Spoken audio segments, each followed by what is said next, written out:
Terre.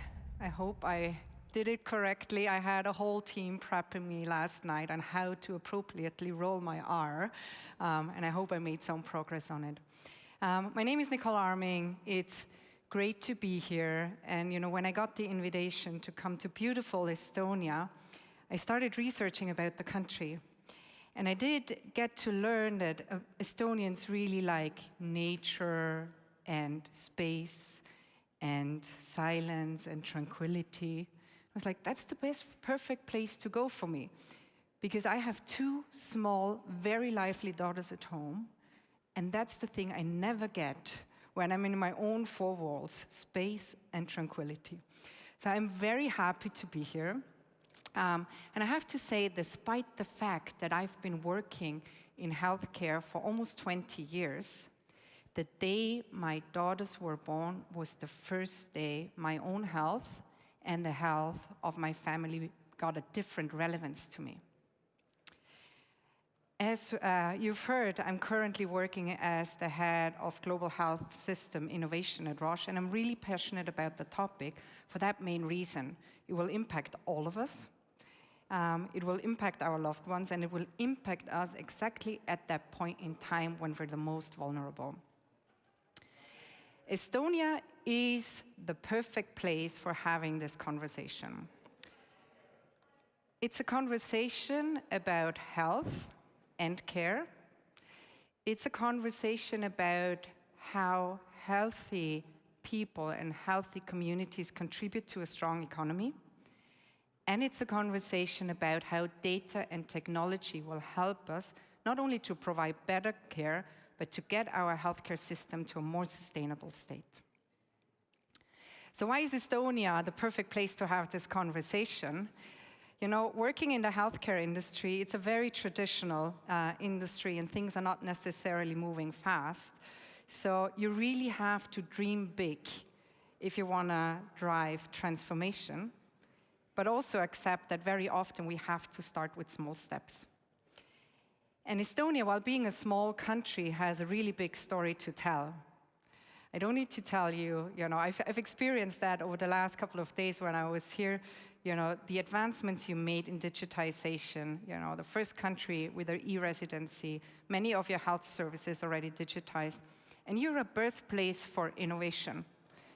A company like Bolt, evaluated $7.5 billion already 2 years ago and going for IPO. And that's what I think you should be really proud of. I was living in Slovenia, another small country. I was the general manager there. And I've always kept referring back to Estonia as one of those countries who has proven to be spearheading innovation, and particularly when it comes to digitization across different elements of our societies.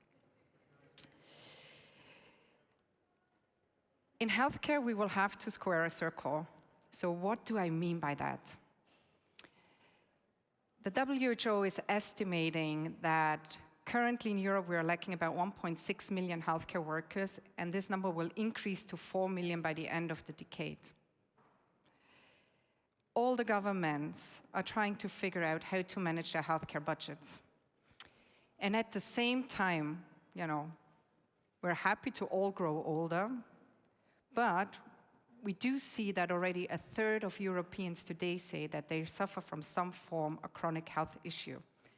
So it doesn't take a genius to understand that bringing supply and demand together requires a totally different approach and a totally different line of thinking.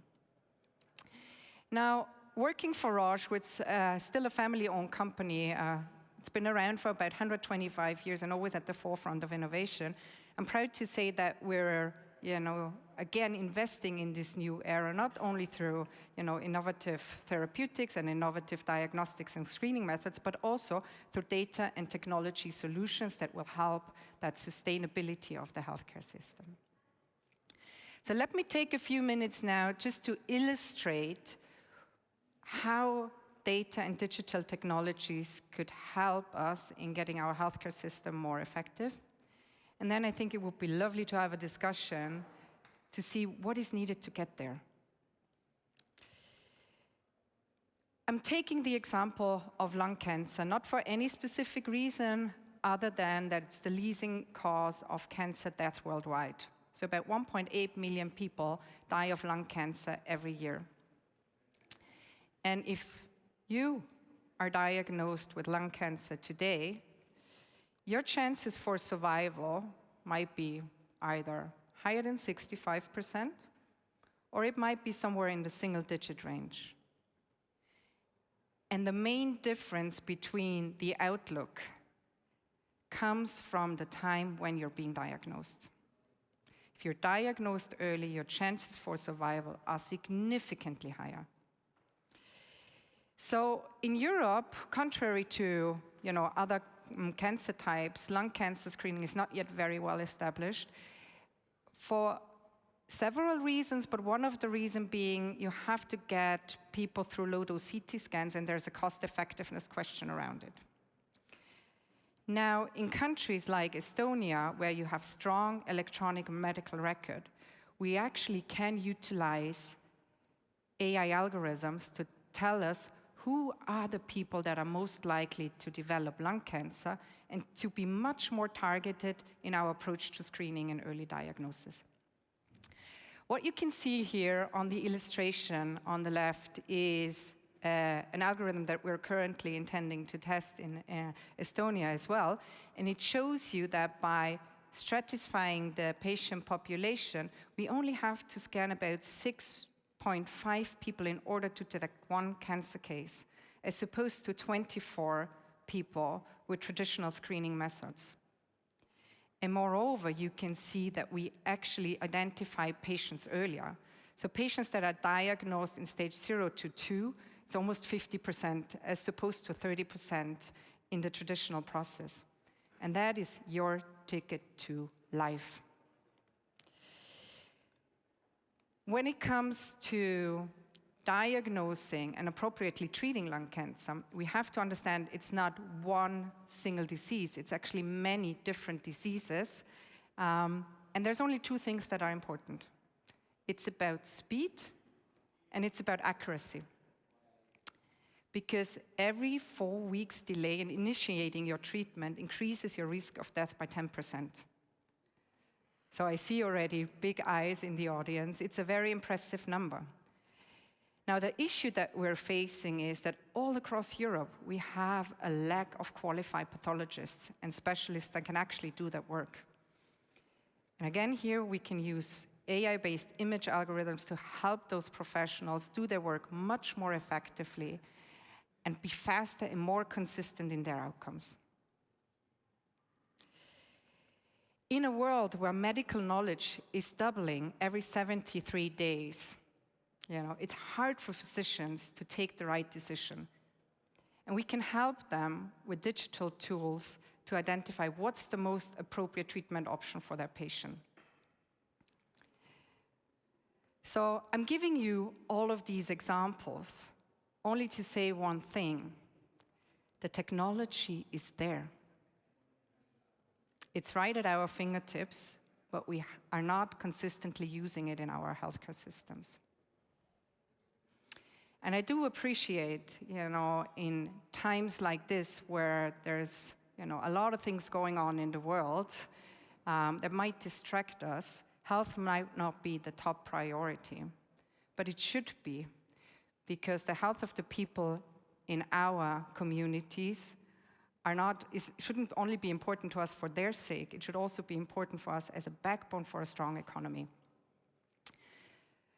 The Y4 Institute in Germany has just published a study, and they looked at a small subset of breast cancer patients, HER2-positive breast cancer patients, and identified it cost the 10 largest economy $91 billion in 1 year. And this loss comes from, loss of employment and productivity. Now, they looked also at some of the products that are available, and just for our products, which is a small subset, they identified that we contribute 8 billion economic growth, patients that are treated early enough. 3/4 of the economic impact comes from patients that are treated early. And that again comes back to we need to shift our thinking towards early detection, prevention, early detection, and a different way of utilizing technology in the care delivery. So, now you're going to ask me what is needed to get there. And for me, it comes down to three very simple things, and I call them the 3 Ps. It's about people, policies, and partnerships. People that have the mindset to think about how can we do things differently? How can we embrace technology and utilize it in everything that we do? It's about policies and legal frameworks and incentives that drive the adoption of those technologies. And it's about partnerships, both on a public level, different ministries working together, making health a priority, but also public-private partnership, because there's a lot that the private sector can contribute. Now, I said at the very beginning, there is a time when we all like silence, but I think when it comes to this matter, it's not the time to be silent, because we should foster Europe to be a birthplace for innovation and the place where healthcare is a top priority for all of our governments. It's not just important for us as citizens, it's important for the economies as a whole. Thank you.